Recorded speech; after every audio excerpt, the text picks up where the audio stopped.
Bonjour, donc je ne suis pas là aujourd'hui, mais vous allez quand même travailler en mon absence. Donc aujourd'hui, vous allez faire une expérience et essayer de trouver la relation qu'il y a entre l'impulsion d'une force et puis la masse. Donc je vais vous montrer un petit peu le matériel. Voilà, donc j'ai une photo. Vous avez un dynamomètre électronique qu'on appelle force sensor pour vernier et qui va mesurer des forces. Euh, Au bout de ce dynamomètre électronique, vous allez placer un élastique sur lequel vous allez accrocher une masse. En fait, vous aurez plusieurs masses à utiliser.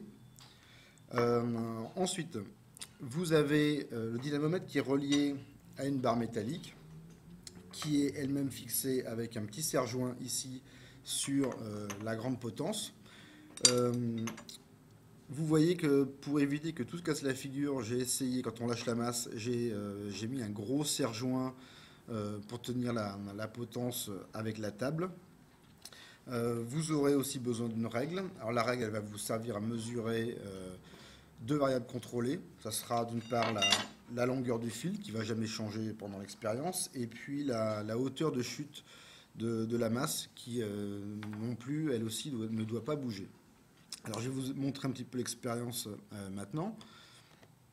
Un petit film. Voilà, je vais faire tomber la masse toujours de la même hauteur. Je retiens un petit peu ici pour pas qu'il y ait le poids de la masse. Et je lâche et je enregistre. Donc voilà pour le film. Je vais vous montrer maintenant le genre de courbe que vous allez obtenir sur Logger Pro. Donc voilà la courbe. Euh, donc ce qu'on voit, c'est qu'on voit la force qui est enregistrée en fonction du temps. La courbe commence à 0, tout simplement parce que j'avais retenu le fil élastique pour éviter de sentir le poids de la masse. Ensuite, quand on lâche la masse, on a la masse qui va osciller autour d'une valeur. Cette valeur, ça va être les 5 newtons. Là, j'ai une masse qui fait 500 grammes, donc 0,5 kg fois 10, ça fait à peu près 5 newtons. Donc on a plein d'oscillations. Je vous rappelle que donc on va s'intéresser simplement à la première oscillation. Et je vous rappelle que si on veut avoir la valeur d'impulsion, bah, ça va être l'air sous la courbe.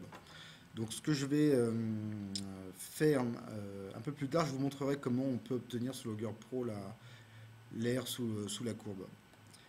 En tout cas, pour la suite du travail, ce que vous devez faire, c'est avoir plusieurs valeurs de masse, faire varier donc les valeurs de masse. Pour chaque masse, vous allez le lâcher et puis mesurer l'impulsion. Alors évidemment, c'est toujours pareil, hein, 3 essais par masse.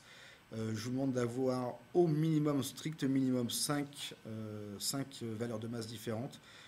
Si vous pouvez aller jusqu'à 6 ou 7 valeurs, ça sera très bien. Et voilà donc le genre de tableau que vous allez avoir. Donc la masse en kilogrammes, les impulsions en newtons par seconde. Et je vous demanderai de faire pour la conclusion une petite recherche sur Internet pour savoir quel genre de relation on doit avoir. Normalement, c'est une relation qui est connue, donc je ne vous la donne pas à l'avance, c'est vous qui allez faire vos recherches. Donc maintenant, ce que je vais faire, c'est que je vais directement aller sur Logger Pro pour vous montrer comment on prend l'air sous la courbe.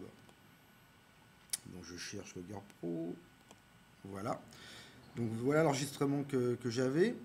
Ce que je vais faire, alors petite remarque d'abord, quand vous retenez le fil pour pas que le dynamomètre sente la masse, normalement on devrait avoir une force égale à 0. Alors parfois on a des petites fluctuations, on le voit vers le bas, je ne sais pas si là si on le voit bien.